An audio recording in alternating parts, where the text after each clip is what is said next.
जय माता दी मित्रों। जन्माष्टमी मित्रों कब है? 26 अगस्त को है या 27 अगस्त को? इसके बारे में इस कार्यक्रम में चर्चा करेंगे। क्या पूजा का शुभ मुहूर्त है? कृष्ण जी की पूजा हमें कब करनी चाहिए? कितने मिनट का समय है? इसके बारे में चर्चा करेंगे। किस पूजा विधि से, किस मंत्र से हमें जाप करना चाहिए उसके बारे में चर्चा करेंगे, मंत्र भी देंगे। और व्रत का पारण समय कब है, कब हमें व्रत को खोलना है, इसके बारे में चर्चा करेंगे। और मित्रों 5251 वर्ष बाद जयंती योग कृष्ण जन्माष्टमी पे बन रहा है, उसमें क्या करना चाहिए, क्या ऐसे प्रयोग करें कि हमारा जीवन हमें भी कृष्ण भगवान के आशीर्वाद प्राप्त करे। इस कार्यक्रम में हम टोटल चर्चा करने वाले हैं। तो मित्रों मेरा आपकी कृपा से सब काम हो रहा है। मेरा आपकी कृपा से सब काम हो रहा है। करते हो तुम कन्हैया मेरा नाम हो रहा है। मेरा आपकी कृपा से सब काम हो रहा है। यानी मित्रों कृष्ण जन्माष्टमी यानी कि कृष्ण जी का प्रकाट्य महोत्सव के बारे में हम चर्चा करें तो कहीं ना कहीं भाद्रपद कृष्ण पक्ष अष्टमी रोहिणी नक्षत्र में कृष्ण जी प्रकट हुए थे। यह जन्माष्टमी मनाई जाती है और इस बार 5251 वर्ष के बाद वही तिथि, वही नक्षत्र, वही योग का संयोग मिल रहा है। यानी ज्योतिष के अनुसार उस दिन सूर्य सिंह राशि में रहेंगे तो यश योग बनाएंगे, मालव्य योग बनेगा, सस योग बनेगा और गज केसरी योग भी बन रहा है। यानी 4 बड़े योग उस दिन एक्टिव है, 4 बड़े योग बन रहे हैं। तो सबसे पहले कंफ्यूजन ही होता है कि जन्माष्टमी 26 की 27 की, इसके बारे में चर्चा कर लेते हैं, तभी आप उस योग का लाभ ले पाएंगे। तो मित्रों अष्टमी के बारे में बात करें तो उस दिन अष्टमी तिथि 26 अगस्त को सुबह 2:39 से लेकर 27 अगस्त सुबह 2:19 तक अष्टमी तिथि रहने वाली है, यानी अगले दिन तक भी रहेगी। रोहिणी नक्षत्र के बारे में बात करें तो रोहिणी नक्षत्र 26 अगस्त सुबह 3:55 से शुरू हो जाएगा और 27 अगस्त को शाम को 3:38 तक रोहिणी नक्षत्र रहने वाला है। यानी 26 तारीख को भाद्रपद भी मिल रहा है, कृष्ण पक्ष भी मिल रहा है, साथ ही साथ अष्टमी और रोहिणी नक्षत्र का संयोग हो रहा है। तो कहीं ना कहीं 26 तारीख को व्रत वाली जन्माष्टमी मनाना अति उत्तम रहेगा। इसी दिन ही कहीं ना कहीं जन्माष्टमी मनाई जाएगी। अब पूजा काल के बारे में बात कर लेते हैं। तो पूजा काल जो रहेगा वो 26 अगस्त को रात्रि यानी अर्धरात्रि को पूजा की जाती है। 45 मिनट का समय रहेगा, यानी रात्रि को 11 बजे से लेकर और 12:15 तक आपको इस बीच में कहीं ना कहीं पूजा करनी है, याद रखिएगा इस समय पे। साथ ही साथ अब पूजा काल तो हमने चर्चा कर ली। अब हम व्रत का पारण समय, व्रत हमें तोड़ना कब है, जो 26 अगस्त को हम रखेंगे। तो 27 अगस्त सुबह 5:56 के बाद ही आपको व्रत का पारण करना है। यानी 27 अगस्त को 6 बजे के बाद आप व्रत तोड़ सकते हैं। और दही हांडी के बारे में बात करें तो दही हांडी मनाई जाएगी कंप्लीटली 27 अगस्त को दही हांडी मनाई जाएगी। पतवार के बिना ही मेरी नाव चल रही है, हैरान है जमाना मंजिल भी मिल रही है। करता नहीं हूँ कुछ भी सब काम हो रहा है।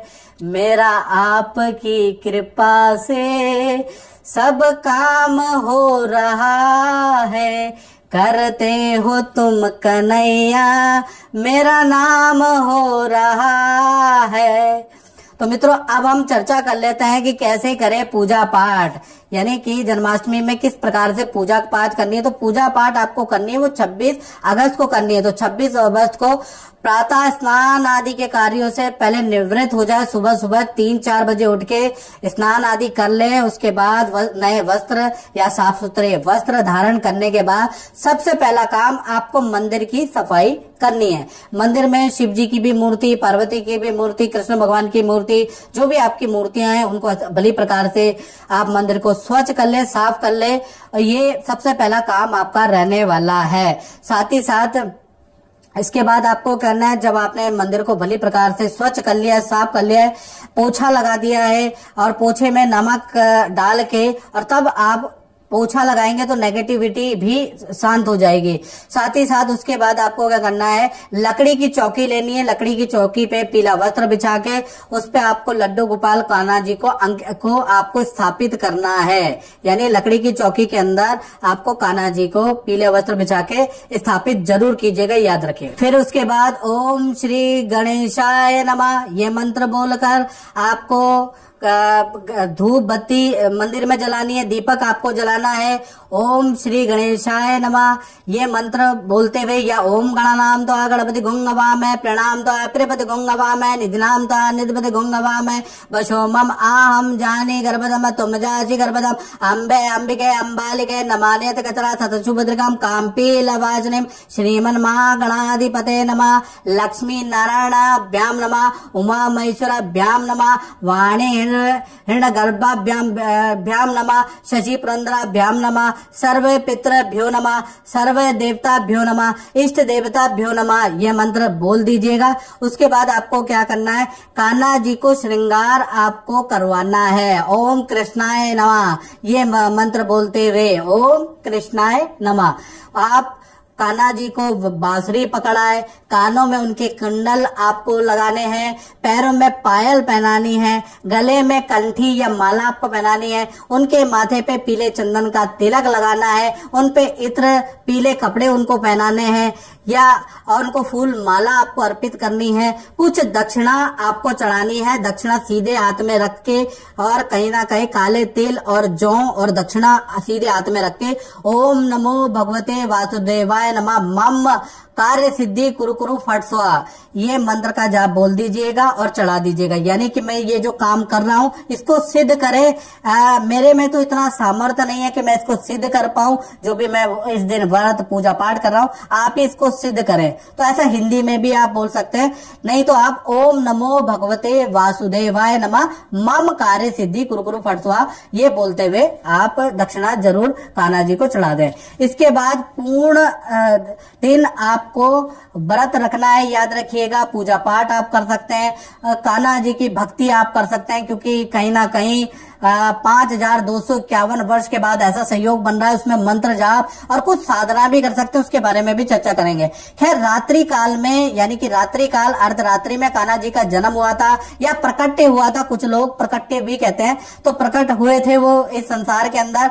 तो उस समय पे आपको 12 बजे से लेकर और 12:45 तक आपको उनका पूजन करना है। तो पूजन के समय पे आपको क्या करना है, आपको कोई कीर्तन जरूर करना है। यानी कि नंद में आनंद भयो जय यशोदा लाल की, हाथी घोड़ा पाल की जय कन्हैया लाल की, नंद में आनंद भयो जय यशोदा लाल की, हाथी घोड़ा पाल की जय कन्हैया लाल की। ऐसे करके आपको आनंद मनाना है पूरे परिवार के साथ में, हर्षोल्लास के साथ में, आपको ललकारे लगाते हुए आपको उनके प्रकट अवसर का आपको महोत्सव जरूर मनाना है और ये जरूर आपको कीर्तन जरूर करना है जो मैंने आपको बताया। उसके बाद आप पूजा कर लीजिएगा। पूजा में आपको क्या करना है, सबसे पहले कान्हा जी के आगे दीपक आपको जलाना है। ओम कृष्णाय नमः ये मंत्र बोलते हुए, मंत्र ना भी आता हो तो भी आप चढ़ा दीजिएगा, क्योंकि भगवान तो भाव के भूखे हैं, आप जानते ही है।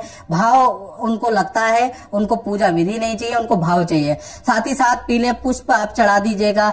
आप माखन और मिश्री का भोग उनको लगा सकते हैं। मेवे की खीर, कहीं ना कहीं कान्हा जी दीवाने हैं, तो मेवे की खीर आप बना के कान्हा जी को भोग लगाइएगा। और घर के अंदर जो भी पकवान आपने बनाया है, मटर पनीर, चावल, पूड़ी, हलवा, जो भी आपने बनाया वो भी आप भोग जरूर लगा दीजिएगा। उसके बाद आप पूजा, आपने भोग लगा दिया है, पूजा कर दी है, आपने उनका प्रकट्य महोत्सव मना लिया है। उसके बाद आपको क्या करना है कि सुबह यानी कि 6 बजे के बाद अपना व्रत तोड़ना है, याद रखिएगा।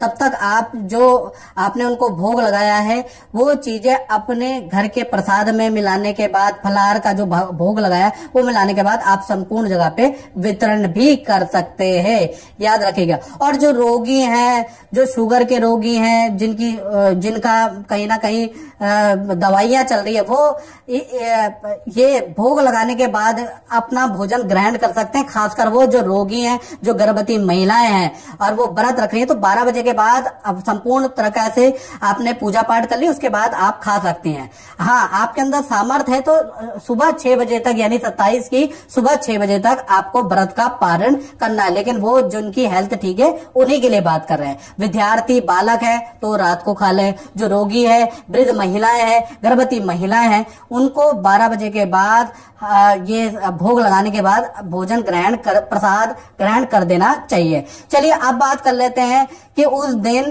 कहीं ना कहीं 5251 वर्ष बाद ऐसा योग बन रहा है जिसके अंदर ज्योतिष के अनुसार 4 बड़े योग, यश योग, मालव्य योग कहीं ना कहीं बन रहा है, शश योग बन रहा है और गज केसरी योग बन रहा है। तो उसमें आपको क्या मंत्र साधना करनी चाहिए उस दिन पूरे दिन की आपके कामों में भगवान कृष्ण की कृपा हो जाए? तो उस दिन सबसे अच्छा है आपको धन और करियर से संबंधित यदि आपको कोई समस्या चल रही है तो एक मंत्र की 11 माला जरूर करें। ओम क्रीम कृष्णाय नमः, ये मंत्र की आप 1008 भी माला कर सकते हैं या आप 11 माला करके भी इसको सिद्ध कर सकते हैं। जितना आपका सामर्थ्य है उतना आप इस मंत्र को जाप करेंगे उतना ये सिद्ध हो जाएगा और आपके करियर और धन में जो बाधाएं चल रही है वो दूर होती हुई नजर आएगी। आप कोरे कागज पे लाल पेन से इस मंत्र को लिखकर आप अपने गले में भी डाल सकते हैं, अपने व्यापार स्थल में भी लगा सकते हैं और डेली पूजा करेंगे तो आपको लाभ दिखेगा, क्योंकि आप 5251 वर्ष बाद जो ये योग बना है उसमें इसका निर्माण कर रहे हैं। दूसरा, घर के अंदर कोई कलेश है, दुख है, दरिद्र है, घर के अंदर बहुत ज्यादा कलेश रहता है, नेगेटिव एनर्जी रहती है, तो ऐसे में आपको क्या करना है, एक मंत्र है ओम देवकी नंदनाय विद्महे वासुदेवाय धीमहि तन्नो कृष्ण प्रचोदयात। ये मंत्र का जाप आपको करना है। मंत्र दोबारा बोल देता हूँ, ओम देवकी नंदनाय विद्महे वासुदेवाय धीमहि तन्नो कृष्ण प्रचोदयात। ये मंत्र कोरे कागज पे आप लिख भी सकते हैं। इसको लाल पेन से लिखने के बाद आप घर में टांग सकते हैं। घर में जितने भी दरवाजे हैं, टॉयलेट के दरवाजे को छोड़ के उस पे आप लगा सकते हैं। घर के अंदर चारों कोनों की दीवारों पे आप इसको चिपका सकते हैं। जो व्यक्ति ज्यादा क्लेश कर रहा है तो उसके सिराने के नीचे आप रख सकते हैं, तो घर के अंदर आप देखेंगे कि क्लेश की शांति होती हुई नजर आएगी। दूसरा, विघ्न बाधा, हर कार्य में आपके विघ्न बाधा हो रही है, बेटी की शादी नहीं हो रही, पढ़ाई नहीं हो रही, जितनी मेहनत कर रहे हैं, मेहनत करने के बाद भी 90% काम होने के बाद भी अटक जाता है। बहुत से लोगों का लक साथ नहीं देता है मित्रों। ऐसे में उनको क्या करना चाहिए, ऐसे में उनको ओम क्लीम कृष्णाय नमः ये मंत्र की 11 माला आपको करनी है या 1008 बार आपको यह मंत्र का जाप जरूर करना है, कम से कम 1008। और अगर अधिक से अधिक जल्दी से लाभ लेना चाहते हैं तो 11 माला उस दिन आपको कर देनी है। और इस मंत्र को सिद्ध करने के बाद ये मंत्र कोरे कागज पे लाल पेन से लिखकर आप अपने पर्स में रखें, अपने सिराने के नीचे रखें। जिस व्यक्ति के कार्यों में विघ्न पड़ रहा है, विदेश का काम नहीं बन रहा, वीजा का काम नहीं बन रहा, उस डॉक्यूमेंट में रख दीजिएगा। चमत्कारिक रूप से आप कृष्ण जी का आशीर्वाद देखेंगे। इसी प्रकार से यदि आपके दाम्पत्य जीवन में दिक्कत है, पति पत्नी के बीच में बन नहीं रही, पति पत्नी किसी गलत संगत में, गलत नशे आदि में पड़ गए, तो ऐसे में क्या करना चाहिए? ऐसे में एक मंत्र है, श्री कृष्ण गोविंद हरे मुरारे हे नाथ नारायण वासुदेवा। श्री कृष्ण गोविंद हरे मुरारे हे नाथ नारायण वासुदेवा। ये मंत्र का आपको 1008 बार मंत्र का जाप उस दिन करना है। ये कम से कम है। 11 माला भी आप करने के बाद इसको सिद्ध कर लीजिए। उसके बाद कोरे कागज पे लाल अक्षर, लाल पेन से इसको बड़ा बड़ा लिख लीजिए। उस व्यक्ति के पर्स में डाल दीजिए, उसके सिराने के नीचे आप डाल दीजिएगा। तो आप दाम्पत्य जीवन में सुधार देखेंगे। जिन कुंवारी लड़कियों की शादी नहीं हो रही, उनके पर्स में, उनके सिरहाने में, उनके कपड़े में डाल देंगे तो उनके शादी के योग भी कृष्ण भगवान की कृपा से बनने लग जाएंगे। तो आप इन मंत्रों के चमत्कारिक रिजल्ट पाना चाहते हैं तो आपको ये साधना उस दिन करनी है। इस मंत्र को सिद्ध करने के बाद आप कोरे कागज में यदि इनको लिख लेते हैं तो यकीन मानिए आपके जीवन में बड़ा चमत्कार कृष्ण भगवान की कृपा से होने लग जाएगा। तो मित्रों, इस कार्यक्रम में इतना ही। मुझे दीजिए इजाजत। जय माता दी।